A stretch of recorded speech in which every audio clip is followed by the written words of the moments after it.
Ever wondered how EVs get from A to B? Is it essentially the same as an internal combustion car, but wired up to a giant battery? Or is there some altogether more subtle trickery afoot? Join us today as we pop the frunk and ask, how exactly do electric engines work? Surprisingly, the operating principle behind most modern electric vehicles predates the internal combustion engine by a number of decades. In 1834, a Dutch professor named Sibrander Strating of Groningen, Netherlands, built his own small electric vehicle. The catch being, its battery was non-rechargeable. Internal combustion engines work on the principle that fuel and air, when compressed and ignited, cause a tiny explosion. That's the combustion part. This explosive force pushes a piston. That piston's linear motion, in concert with a team of fellow pistons, transforms into rotary motion via a mechanical crankshaft. This in turn spins your wheels along the highway. Conversely, the fundamental principle that drives electric cars is magnetism. Everybody knows how opposing poles on a magnet attract and how alike poles repel each other. So let's imagine an experiment using two magnets, one fixed, the other mounted on a nearby rotating shaft. If the two poles nearest to each other on both magnets share the same polarity, say north to north, the magnet on the shaft will be repelled. Because it's attached to a shaft, the shaft will turn. That is until the south pole on the shaft magnet is aligned with the north pole on the fixed magnet, whereupon the shaft will again be still. In our imaginary experiment, we've made the shaft turn a half rotation. All very well, but that won't get us very far on the morning commute. Here's where electromagnetism enters the chat. In a fixed or permanent magnet, like the kind you have on your fridge at home,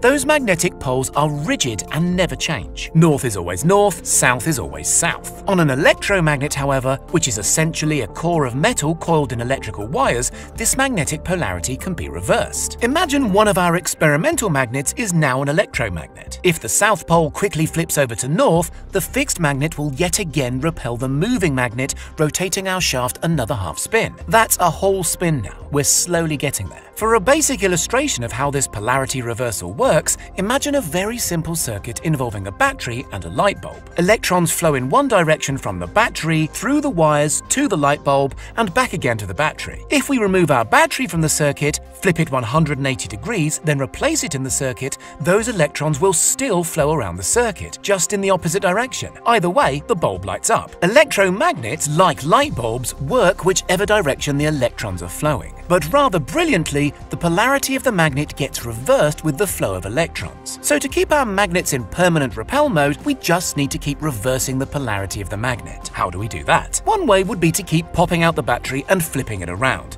But that's a lot of trips to the mechanics with your EV for the sake of a few feet of ground covered. So the real trick to making our magnet spin, which is essentially how electric motors work, is through the so-called inverter. The inverter module on the EV draws direct current from the car battery and, through a clever combination of quick switches, slick circuitry, and capacitors, flips the flow of electrons back and forth nearly 60 times a second. Domestic electric motors, like the one you have in your hairdryer, don't require an inverter. Why? Because the current that comes from your wall outlet already flips back and forth. That's why it's named alternating current, or AC. Batteries of any type can only ever produce DC, or direct current. So, spinning magnets, driven by alternating current passing through coils of wire, is essentially what drives electric cars. Electric powertrains have a number of advantages over the internal combustion engine. For starters, the motion produced by the motor is already rotary in nature. Dirty pistons on an ICE require a complicated, breakable crankshaft just in order to turn their linear motion into rotary movement. So EVs are less likely to fail or require expensive, time-consuming maintenance. Here's another clever thing about that inverter. By adjusting the frequency and amplitude of its newly created AC current,